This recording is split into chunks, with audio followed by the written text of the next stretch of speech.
time to talk about the heavily attractive and popular creatures of the night, called vampires. Now these little bloodsuckers have been represented in most manner of media, so it was only natural that they were to sink their fangs into numerous animated shows as well. Dance the Vampire Bund is one of many examples. It presents a story where vampires have not only coexisted alongside humans for centuries, but even influenced their culture, tradition, and religion. The first episode serves as an introduction to make us familiar with the idea that vampires have been and still are part of our society. I gotta admit, the way the show executed this shocking reveal was rather confusing to say the least. It was explained in a late night show where a group of judges have been debating the existence of vampires until one of the guests actually turns into one and goes berserk on the crowd. Let me give you an eternal kiss, my love. What bothered me the most was his humanoid reptilian form he somehow took as he transformed. Have I missed some superstitions or information from the occult? Because I'm having a hard time recalling any other source specifying that vampires can transform into giant frogs. Turning into a bat has been the trademark so far, and it's just puzzling to me on why the anime decided to take some artistic liberties regarding a crucial aspect of vampire identity. Making them sparkle in the sun seems to be rather legit at this moment. Anyhow, what the show got right from the beginning is the mistress of all vampires. She's a descendant of Vlad the Impaler, the real Dracula. And I have to give the show some points for this trying to bring some sort of historical continuity. But then they ruin it with some nun teaching a class about Vlad the Impaler and Wallachia, because Romania was divided in 3 countries back in the day. As Vlad the Impaler, he's best known for destroying the Byzantine Empire. And as much as I prefer her version, sadly Vlad the Impaler didn't even came close of bringing down the Byzantine Empire, which makes no sense because those were the Ottomans who conquered Constantinople and eventually subjugated big chunks of Romania for a few centuries later on. Anyhow, the nun should have stayed in the church, that's all I'm saying. There's no use praying, sister. Not the only one who thinks the same, as the anime quickly introduces the protagonist of the story, a teenage boy called Akira Regendorf, that apparently is also irritated by historical inaccuracies. Later on, the main character has a chance encounter with the ruler of all vampires. Truth number 1. I drink the blood of human beings. It is soon revealed that she somehow knows who he is, and most importantly, has feelings towards him. For the protagonist, it's all unexpected, not to mention that all of a sudden they got under attack, and he has to protect the blonde loli from danger. Part of her well-being is applying gel to protect her from exposing her skin to the sun, and naturally, he has to rub it all over her small body. The audience is getting reassured of her being a legal loli, as Mina specifies she's centuries years old. I may have the body of a child, but don't worry, I'm actually hundreds of years old. By the way, Akira is actually a werewolf. I don't know why. Okay, we're entering the Twilight Zone. Where to strengthen a gap between a forbidden love, why not make Mina and Akira be part of rival races, on top of amnesia? That should really complicate and stretch the romance. Talking about needlessly complicated things, the anime has numerous close-ups, in many frames, trying to create an artistic scene and captivate our attention, but in the end it seems pretentious and frankly pointless. Here goes! Oh no, Mina. Okay, I do admit that it does intensify a few moments, making them a bit more dramatic, although using them as frequent as the show does only cheapens their effect. The story eventually kicks off with Mina Tepesh gaining permission to create a special district for vampires called the Bund. Surprisingly, I like this political angle the anime takes. Classic vampire stories have them hide away from the spotlight, but not here. Mina Tepesh made vampirism public and actually negotiated for land and create an official country. What's weird is that instead of Europe, she chose the Far East, a decision many noble families refute. I like how she infiltrated the Japanese economy first by helping it rebound, and then taking land in return for her monetary support.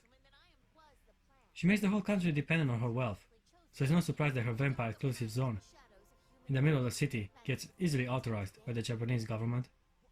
It will be a settlement, much like Hong Kong and Shanghai once were. Land that exists within a country, but is actually a separate nation entirely. Now, there certainly are branches in the vampire power structure. They want to take the absolute power and authority from Mina away, so they hatch a pretty elaborate assassination attempt. Then she was able to identify and neutralize the culprit, although somehow the vampire queen knew all along she was in danger. I don't need to suck your blood, because it's obvious that someone has already beat me to it. Why didn't she take action prior to the assassination attempt? Was she really that confident in the protagonist's werewolf instincts and abilities? Maybe she just wanted him to have an opportunity to prove his worth and loyalty, risking her life in the process. Consider the fact that she is in love with him.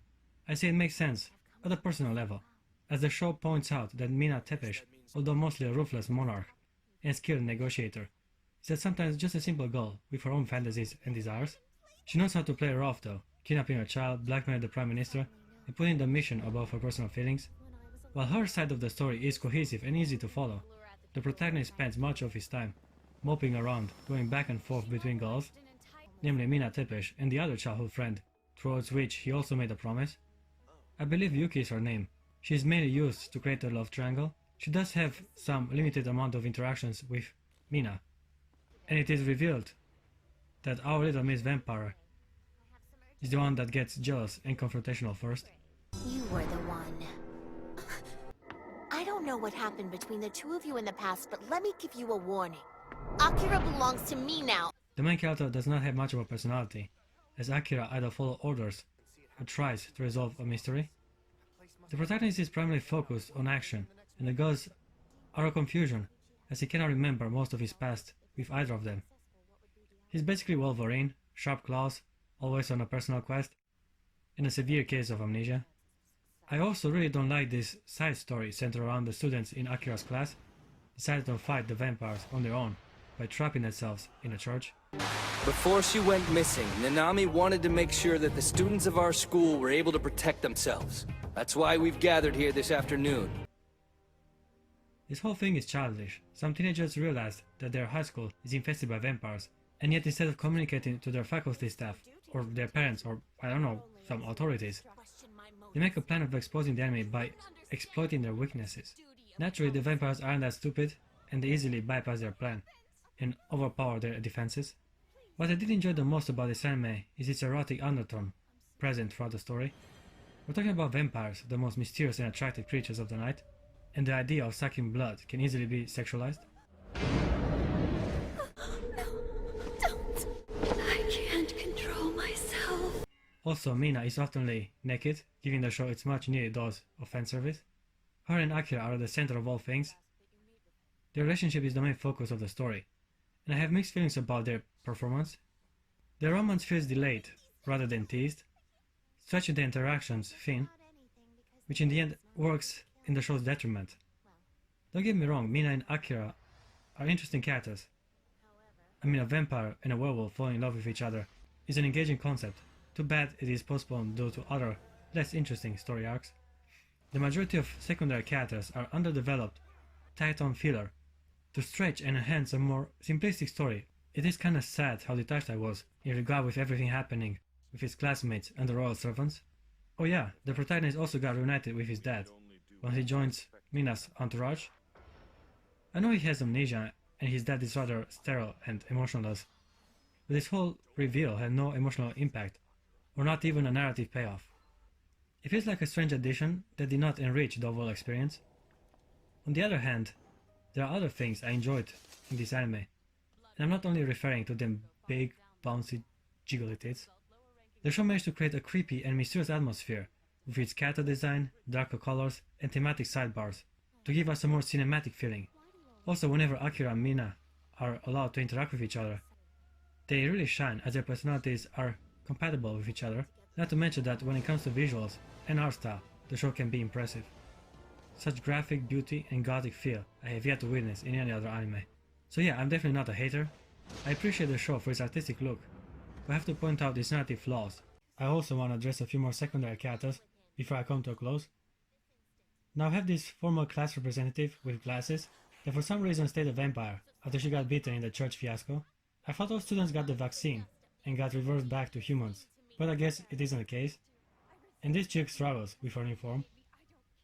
She's in love with a little boy, which I mean, I don't know, it can be consensual, cause he's a minor. Kill me before I'm forced to defile him.